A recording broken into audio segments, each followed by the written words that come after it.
Hey, I'm James R. Elliott from Unleash Your Power Coaching and Training. I want to talk a bit about communication today.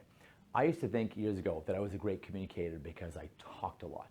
And I've realized that talking a lot is not a prerequisite to being a great communicator. I mean, I love to talk. A lot of people love to talk. And we think that makes us a great communicator. We think as long as I'm not shy, if I can talk, I'm a great communicator. And we like to fill in the gaps and give people all kinds of information, great stuff about us, great information. And unfortunately, oftentimes, that's actually hurting our communication because we're giving them useless information and information that's not helping them. Different people learn differently. Different people communicate differently and all kinds of different ways, and we need to know about that, right? So some people learn and communicate by images. They like to picture things in their mind. They like to imagine. They're very visual people. And they like to really picture and imagine. So these people want to be talked to about imagine this and picture this and can you visualize this and imagine what would happen if this and that. And that's important. Other people are more auditory. They want to hear about the tone, and you have to be very careful with the specific tone with these people because you can quickly offend them if it's too loud, if it's too quiet. If the tone is too high or too low, you can quickly break rapport and lose interest with these people, especially if you're someone who potentially talks loud and likes to listen loud, or talks quiet and likes to listen quiet. If you're a loud talker, you may scare the heck out of a quiet talker. And if you're a quiet talker, you may lose someone that is a little louder talking because they literally can't hear you. They're literally not hearing what you're saying. So you can lose them, and thus they won't buy from you, the relationship won't work out, there's conflict, you can't negotiate, you can't sell to them, you can't enroll them.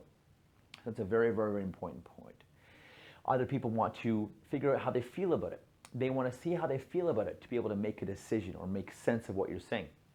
They literally have to feel it, and you have to describe the feelings, use feeling words. How do you feel about that?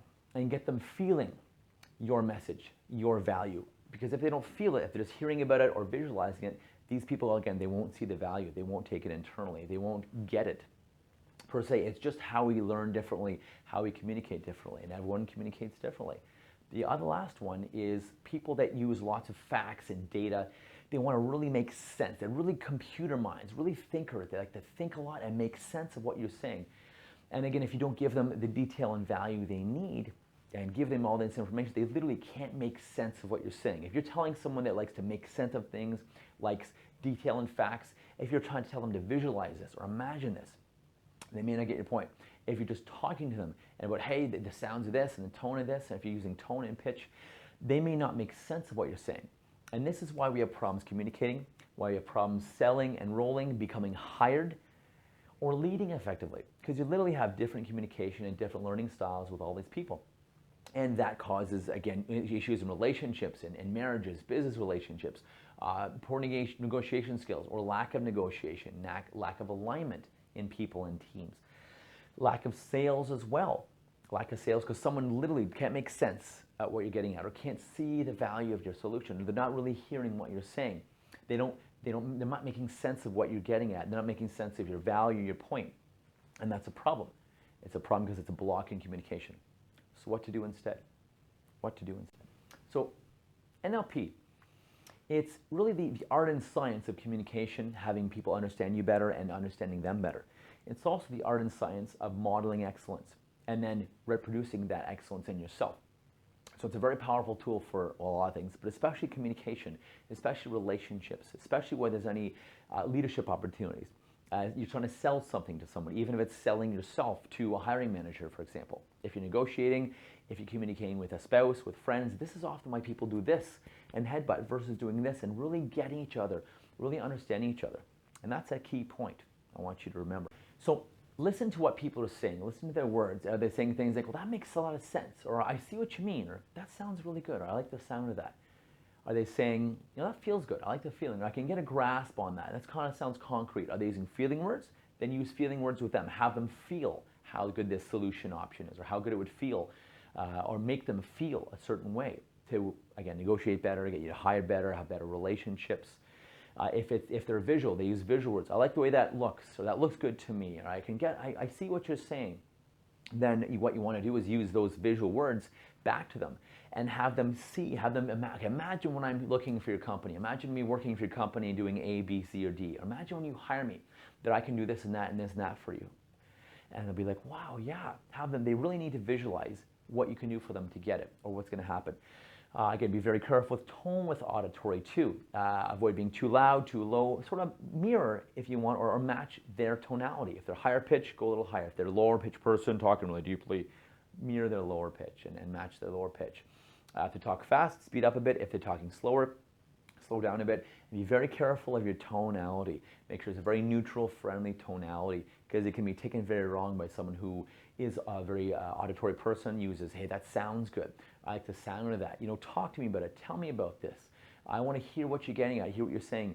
And that you can give them feedback too. Do you hear what I mean? Does that sound good to you? And they'll be thinking, yeah, does that sound good to me? Yes, it does, or no, it doesn't. And then you can adjust. And then, again, people who want to make sense of things. That makes sense. Also, people who want to make sense of things, often they'll look away and look down one way as well. Now, they're not ignoring you, but it's checking in, does that make sense? That's a part of the brain. Often they look down. It's a pattern with people who are more fact finders, more information. If they look down, and there could be also kinesthetic people, the feelings people are checking in. How does that feel with me? Does that feel good? What you're saying, does it feel right? Does it feel good? So these are some keys on how to reach these people more and how to detect it. Listen to their words. Listen for what they're saying. Are they talking more feeling words, more visual words, more sound and auditory words, or more making sense of things? That makes sense. You know, that makes sense to me, and I can really compute that, and I get your point type thing. Are those the words they're using? And so use those words back to them. Have them visualize something. Have them listen to you. Have them make sense of something, and help them make sense of it. And then, of course, have them feel it. It's like, how does it make you feel? I want this product, this great thing I'm going to do for you. It's going to make you feel this way. You're going to feel this way. You're going to feel great. You're going to feel this and that when you're using my product.